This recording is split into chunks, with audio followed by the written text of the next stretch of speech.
It was Christmas Day. A 50-year-old black woman walked into a local restaurant expecting to enjoy a warm meal in celebration of the holiday.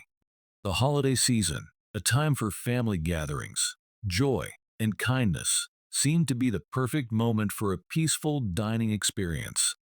However, what she didn't expect was to be turned away by the very person whose job it was to welcome her, a white waitress. The woman, eager to enjoy a meal, was suddenly met with refusal. The festive spirit that usually fills the air during Christmas seemed to vanish. The warmth and generosity that define this time of year were nowhere to be found. Instead, there was something far colder, a subtle yet painful act of discrimination. The woman, trying to stay composed, was left standing in disbelief as the waitress denied her service, offering no explanation or apology. On a day meant for celebration and goodwill, the woman's experience was a stark reminder of how racism can manifest in the most unexpected places. In a setting that should have felt welcoming and inclusive, she was left to face something that had nothing to do with the holiday spirit, a painful reminder that prejudice still lingers. The woman stepped into the restaurant with a smile, looking forward to a simple, pleasant meal. She had no reason to expect anything less than a warm welcome, but that expectation was quickly shattered. As she approached the hostess stand, she was met with an icy reception.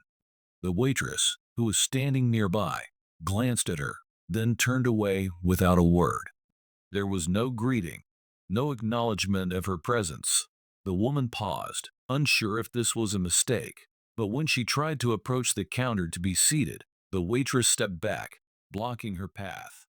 The coldness was unmistakable. The woman tried again, her voice polite, but the response she received was even more dismissive. The waitress barely looked at her and gave no clear explanation, just a curt shake of the head. It was as if she didn't matter. No attempt was made to offer service, no effort to make the woman feel welcome. It wasn't just an error in customer service. It was a refusal based on something deeper. The waitress's actions spoke volumes. Her dismissive behavior wasn't just a mistake or oversight. It was a clear, calculated act of discrimination. In that moment, the woman could feel the weight of the injustice, a stark reminder that, even in places meant for gathering and celebration, prejudice can still take root. The woman's skin color, something she could never change, was enough for her to be treated with disdain. The next day, the woman returned to the same restaurant, but this time there was a noticeable difference. She didn't walk in as a customer, expecting to be served. She walked in with a purpose, a quiet confidence in her stride. The staff didn't recognize her immediately, and it seemed like just another ordinary day at the restaurant. She calmly approached the front desk, where the same waitress from the day before was standing. The waitress, still unaware of who she was, went about her duties, perhaps assuming this would be another regular encounter. But when the woman spoke, her voice carried a new weight. She introduced herself not as a patron, but as the new owner of the restaurant. The reaction from the staff was immediate. Their faces went blank with surprise. The waitress, who had refused service to the woman just the day before, stood frozen in disbelief. The power had shifted in an instant, and now it was the woman who held control over the situation. No one expected this turn of events, least of all the staff who had failed to treat her with the respect she deserved.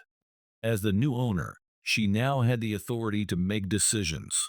The restaurant, once a place where she had been wronged, was now in her hands. She looked at the staff with a calm yet firm demeanor, knowing that her next actions would carry weight. This wasn't just about one bad encounter, it was about setting a standard. She couldn't let the behavior she had experienced go unaddressed. She couldn't let this act of discrimination slide. She addressed the staff directly, her voice unwavering.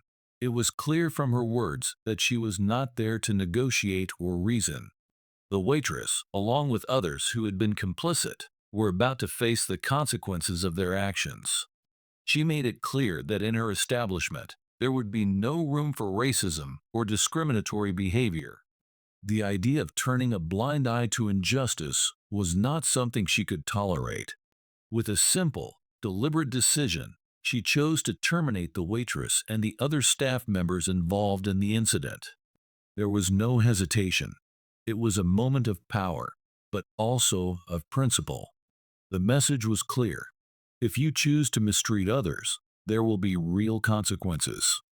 This story highlights an important truth. Respect and equality should be the foundation of every service interaction. No one should ever be made to feel less than because of their race, background, or appearance. It reminds us that all people deserve the same level of dignity and kindness, no matter the setting. It also serves as a powerful reminder that actions have consequences. Standing up against injustice, no matter how big or small, can create change. By making bold decisions like this, we can set examples for others and help build a fairer world. If you found this story thought-provoking, please like this video and subscribe to our channel for more inspiring content. And just to clarify, this story is fictional and meant to highlight an important issue, but the message it carries is real. Thank you for watching.